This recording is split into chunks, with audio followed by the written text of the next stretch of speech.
It's honestly a breath of fresh air to actually get back to iCarly after 3 months of not reviewing this. Seriously, after Halloween, Cartoon Crisis, and this Christmas reviews, I really did a good job on trying to make my plans of 2021 somewhat a decent start, and also something that people can actually tune into my videos to see more reviews off of their favorite cartoons and TV shows.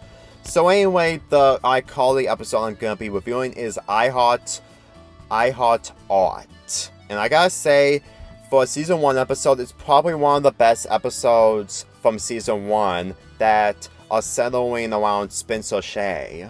Once Carly and her friends head back to her apartment, they see Spencer Shay completely overreacting. Well, not really overreacting, but completely paranoid that there's gonna be that his idol, Harry Joyner, is coming over to actually see the sculptures that he made. And I gotta say, he's really prepared. It's really depressing to actually see Spencer becoming flanderized as the series goes on, because when you completely see how he's portrayed in the first season, he really feels like an actual brother. Granted, in seasons 2 and 3 and maybe 4, he's still like a brother to Carly, but at the same time, seeing him compared to what he's becoming in later seasons is honestly depressing. But once Carly and the others take Harry Joyner to their apartment, he does not like any of the sculptures that Spencer's made, and this leads to Spencer completely depressed. Yeah. You may say this is mostly Carly's fault, but she's just trying to do the right thing by having Harry Joyner completely see the sculptures that Spencer's made. Granted, it was at a time that Spencer wasn't prepared, but at the same time, Spencer desperately wants to meet his art idol. This is where we actually get to see that Spencer actually has some character development, even for a sitcom like this. Since the earlier seasons had some kind of realistic feel, you can actually see that Spencer is really depressed, and the fact that all of his hard work came to nothing because of a critic that he admires so much completely criticizes his passion of work. And considering of how old this episode is, already becoming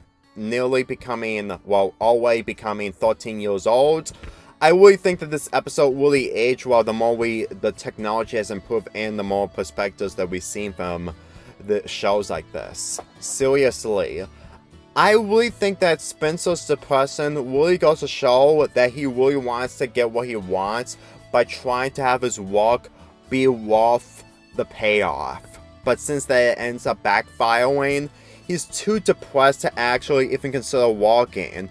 And as for Carly and the other characters, they showcased all of Spencer's sculptures to the web show, which led them to positive feedback about Spencer's art. But apparently, even with all the positive feedback that the sculptures that Spencer's made, it just wasn't enough for him. So he decides that he's done making sculptures and decides to become a dentist. Yeah. He wants to become a dentist instead of becoming a sculpturist. And to be quite honest, if that's literally his way of just moving on in life, that really goes to show how realistic this show is. This episode tries so hard to make us feel Spencer's sympathetic, because if you really think about how hard he tries to make his sculptures good for an idol that he adores much and not for people all over the world, it really goes to show that his #1 priority is way important. Granted, there was a lesson that he also learned that he shouldn't actually have an idol completely dumb down his creativity. Not really dumb down, but completely break down his creativity. But at the same time, it really makes us feel the situation, makes us realize that we were in Spencer's shoes during a time where we're just trying to impress one of our idols for what we are. And besides, the only reasons onto why Carly wants Spencer to be a sculptor again is because Freddie's mother completely is gonna babysit her while Spencer is away, which doesn't even make Carly excited whatsoever. And I don't blame her. We all know that Freddie's mother is mostly psychotic and this is pretty much the second or third time I ever talked about her on this channel, so yeah, we really don't want to be in the same shoes as Carly's if she was ever in this situation. If we're ever in her situation, that is. As for the subplot of this episode, that actually made this episode completely better, considering that it isn't a subplot that is considered mean-spirited or done for the most forceful ways. The subplot is that Sam should not insult Freddie for a whole week, otherwise she would use $5 or probably get $5 from Freddie. Yeah, that's just basically the whole subplot, and I gotta say, since this is taking place before the second season where we see the infamous episodes of I Kiss and I Meet Fred, while one of them is good and one of them is awful, it's actually kind of interesting to actually think that the Oreo episode from the Oreo seasons, well, from the Oreo seasons, where we see one of the main characters get some payback against the other characters after getting tormented for so many times. Seriously, it's like this show is actually aware of its issues, and yet so they decided to make a subplot involving Freddie getting back at Sam after all the sweats and insults that Sam gave to Freddie.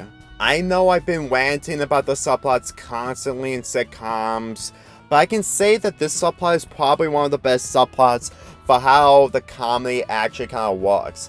Of how Sam is just trying to keep herself in control by not insulting Freddie, while just trying her best to not pay him $5 for every insult that she makes for over the next week.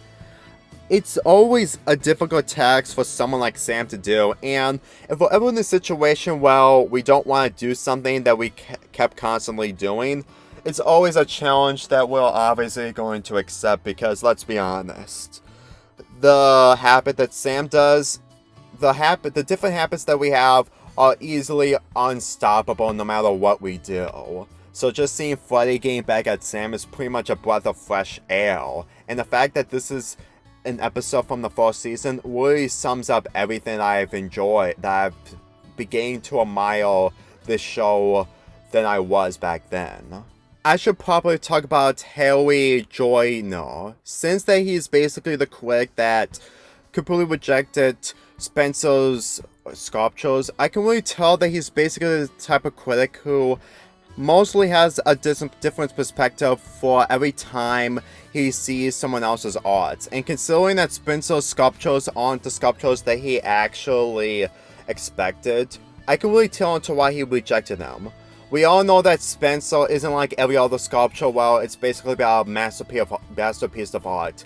Spencer makes the sculptures for his own vision, and his own vision is a robotic character with bottles, and the fact that he completely makes different kinds of sculptures with different colors. So I can really tell that Harry Joyner would easily reject Spencer's sculptures because of how different they are compared to other artists who made different masterpieces that are way more better than Spencer's. But at the same time, just because they're better than Spencer's doesn't mean that Spencer's sculptures are bad.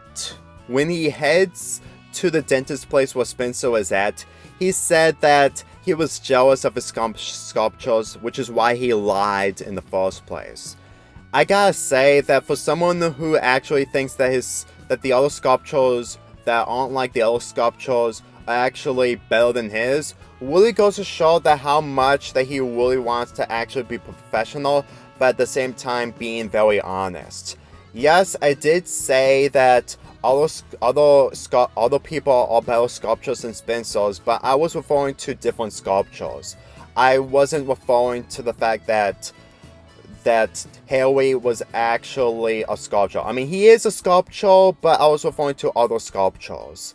And the fact that he actually lied in order to prove that he's better than Spencer really goes to show that critics can be wrong sometimes.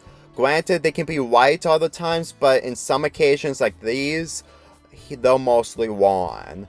And as for the ending of the episode, they make a sculpture from a mouth with different colors of teeth instead of white because, one of the dentists want a sculpture in the main hallway or the waiting room, and in order to actually have that happen, the dentist would pay Spencer $1,000, and maybe the critic if they managed to make the sculpture for the waiting room. I have to say, they really made this ending a lot more good the more I think about it. With all the things that I looked at when it comes to watching these episodes again for preparation with reviews, I can tell that they really know how to actually make the characters a lot more likable, but also making the plot a lot more interesting and really entertaining to sit through. And also more for not only young children, but also for adults who are really who have idols in their lives, and they want to have the idols be impressed for the works that they make. This episode is just basically something that any other person should watch if they're ever in the same shoes that Spencer was in. Well, before they actually get accepted by the critic, that is. I really enjoyed this episode so much the more I rewatch it again and again. And I have to say that they really know how to make the artistry between critic and sculpturist really work out. This episode may be almost 13 years old, but at the same time, it would still age well. In my opinion, it would never ever be outdated no matter how long it takes. Seriously, it's just really outstanding the fact that they actually know how to make episodes like these really entertaining to enjoy, while completely giving them more to not only for younger generations, but also for adults to actually admire, since that they were the same adults that actually watched this episode when it premiered in 2008. So all in all, I am looking forward to reviewing more iCarly episodes, and yes, I might consider on doing a week dedicated to reviewing 5 iCarly episodes, but give me more time, I still need to actually plan out my schedules. I give this episode an 8.75 out of 10.